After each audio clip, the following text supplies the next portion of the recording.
Train to go, train to go, train to go. On January 15, 1947, the body of Elizabeth Short, aged 22, was found brutally murdered in a vacant lot in Los Angeles, California. Police searched everywhere for the killer, but he was never found. There are many theories as to who murdered this young, budding actress, but the mystery still remains, along with the disturbing facts surrounding the case. The discovery of Elizabeth Short's body was a horrifying sight for the LA police. Her body had been completely drained of blood and cut in half at the waist. Her mouth was cut open towards her ears, giving her a gruesome Joker smile. There was evidence that she was tortured. There were cuts on her breasts and thighs. In some areas, chunks of her flesh had been removed. To add to the horror, the murderer had bathed and scrubbed her body before posing it in the empty lot where it was found. Before detectives reached the scene of Elizabeth Short's body, the area was already filled with curious bystanders, reporters, and photographers. The entire scene was carelessly being trampled and evidence was being destroyed. Upon arrival, the detectives cleared the area and took fingerprints from Miss Short's body. They could tell that this was not the scene of the crime, but that her body had been deliberately left there, posed in a sexually explicit position. Elizabeth's body was then transported to the medical examiner, who was able to find the cause of death, hemorrhage and shock due to concussion of the brain and lacerations of the face. She had died a very painful and awful death before the murderer cut her body in half. No semen was found. It was common for newspapers to give thrilling names to murder cases in the mid-1900s. Giving cases monikers was done to sensationalize the crime, sell more newspapers, and feed the public's interest. Before this case became known as the Black Dahlia murder, it was also called the werewolf murder because of how the body was mutilated. How the name Black Dahlia came about is disputed. A common belief is that it came from the popular movie The Blue Dahlia that was released in 1946. Another source claims that it comes from the black flowers Elizabeth Short wore in her hair, the black clothing she wore, and that she may have gotten the nickname before she was murdered. She also had plenty of boyfriends. One of her boyfriends, Robert Red Manley, was a married man with a pregnant wife at home. On January 8, 1947, Red picked up Elizabeth and took her to a hotel. He rented out the room for the night, and the two of them went out on the town. When they returned, Red slept in the bed, and Elizabeth, saying she didn't feel well, slept in a chair. The next day, Red dropped her off at the Biltmore Hotel in Hollywood so she could meet up with her sister. He left while she was making phone calls in the hotel's lobby. She disappeared afterwards, leaving Red and a few hotel employees as her last witnesses.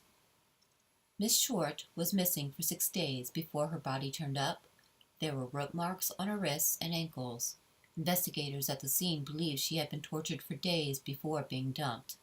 There have been many cases in the past where the murderer has made contact with either the newspapers or the police department. This may have happened in the Black Dahlia case as well, when the Los Angeles police received a package in the mail. A letter was included with the package. It was written out of letters cut from newspapers and said, "Here is Dahlia's belongings, letter to follow." There was an address book also believed to have belonged to her. A second letter arrived and read, "Here it is, turning in Wednesday, January 29th, 10 a.m.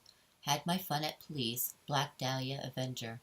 The assumed killer never showed up to turn himself in, but he did send a third letter. "Having changed my mind, you would not give me a square deal." After the news of Elizabeth Short's death, numerous people stepped up to confess to the crime. The police even received 2 confessions from 2 different people in one day. The first was a man, a restaurant porter, who phoned the police saying that he couldn't take the pressure any longer. A few hours later, a woman phoned the police and claimed that Elizabeth Short had stolen her man and she killed her in retaliation. Months later, Christine Reynolds told the police that Miss Short had lived with her for 3 weeks before the murder and that she had killed Miss Short because she left her for another woman. After Elizabeth Short was found dead, other mutilated bodies of women were found, and the newspapers believed that all these murders were committed by the same maniac who killed Elizabeth Short. In the summer of 1947, several months after Elizabeth Short had been found, newspapers announced that the Black Dahlia killer strikes again. The belief was that Miss Short was the first of these murders. The supposed 7th victim was a red-headed young woman whose body was found mutilated and strangled. She was found near where Elizabeth Short's body had been found. In the summer of 1949, another woman's body was linked to the Dahlia murder. Louise Springer, aged 28, was found strangled to death with a rope and pierced through with a tree branch. She was wrapped in a tarp and dumped in the trunk of her car. The murder was dubbed California's Jack the Ripper. In 1944, before the murder of Elizabeth Short, another young lady was found dead in Hollywood. Georgette Bowerdorf, a dancer who entertained servicemen, left work and drove home to her apartment. The next day, the maid entered her room and found her body face down in a bathtub full of water.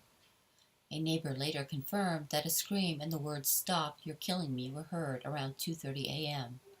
Thinking it was a domestic argument, no police were called. Bruises were found on her body, showing that she put up a fight, and a piece of cloth had been shoved down into her throat, cutting off her air. She had been raped.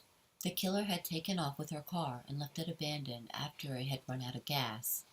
There was no further trace of the killer, and Georgette's death remains a mystery. The murders of Elizabeth Short and Georgette were often linked together. The killer was never found in both cases. Both of the women were young and attractive, and both had been brutally raped. They dated military men, and both were found dead in Hollywood. In other news, there was the Cleveland Torso murders, also known as the Kingsbury Run murders, where 13 victims were brutally murdered from 1934 to 1938. The killer was never found. All of the bodies had been decapitated. Some were decapitated while they were still alive. The first body was that of a woman's, found on the bank of Lake Erie. Her head was missing, and all that remained were half of her torso and her thighs. The rest had been cut off. A search yielded a few more pieces of her body. The second body was male, decapitated and drained of blood. Rope burns were found on his wrists. The third body was a woman, the fourth a male, and on it went for 4 years. Because Elizabeth Short's murder involved her being cut in half, some felt that the mysterious Cleveland, Ohio murderer made his way to California. The latest news in the Black Dahlia murder comes from the son of an original suspect. After the death of his father, Steve Hodel, a former LAPD detective, came out with the news that he believed his father was the murderer of Elizabeth Short.